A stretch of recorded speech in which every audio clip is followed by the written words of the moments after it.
Yon, nandito na naman tayo na matagal-tagal tayong hindi nakapag-upload ng video dahil marami tayong ginagawa, maraming nasikaso at may konting problema. Kaya ngayon ito, gumawa na naman ako ng video para sa inyo at isi-share ko sa inyo kung ano itong ginagawa ko. Tara, samahan nyo ako. Ito nga palang gagawin natin ngayon ay magmamasilya tayo ng acricas. Yung nakikita nyo boys and acricas ang ating gagamitin dahil yung finish ng bahay ay smooth o makinis yung pader. Halos lahat, loob, labas, smooth yan. Hindi siya rough. Kaya ang dapat masilya dyan sa loob at labas, itong ginagamit namin, acricas. Para sure ball at sigurado yung ating masilya. At syempre, una sa first, kailangan ma-primeran nyo ng Acritex primer. Yung ginagamit talaga dyan, yung kanyang katandem na Acritex primer. Ito yung ating mga gagamitin, acricas. Ito yung paraan natin ng pagtitimpla. Makikita nyo naman, acricas yung ating gagamitin. Kailangan natin dyan ng patching compound para naman hindi ganun matigas lihain. Pag may patching compound, medyo madali siyang lihain at smooth siya. Ang sarap ipahid. Tapos syempre, lalagyan nyo ng konting-konti lang. Kahit medyo 1/4 ng acritex primer. Para man maganda-ganda yung itsura, maputi, tapos madulas ipahid. Syempre, hindi mawawala yung acritex reducer.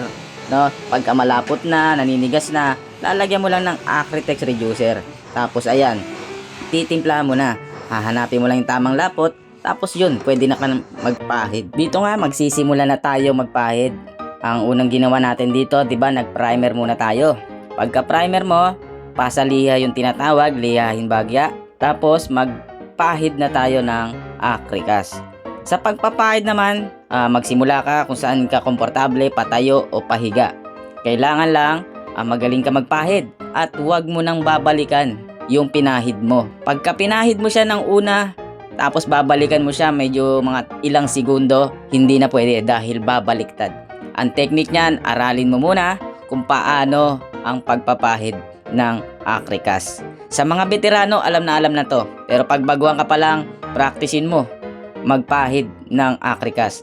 Magsimula ka sa manipis, nipisan mo muna at huwag mong babalikan para hindi bumaliktad ang masilya mo. Wala naman nakukuha sa mabilisan. Kailangan mo lang aralin at pagtiyagaan. Sigurado makukuha mo din yung technique. Dito nga, tapos na tayo mag first coating o isang mano ng pagmamasilya. Makikita nyo, manipis pa siya, natatakpan pa lang yung mga crack at mga butas.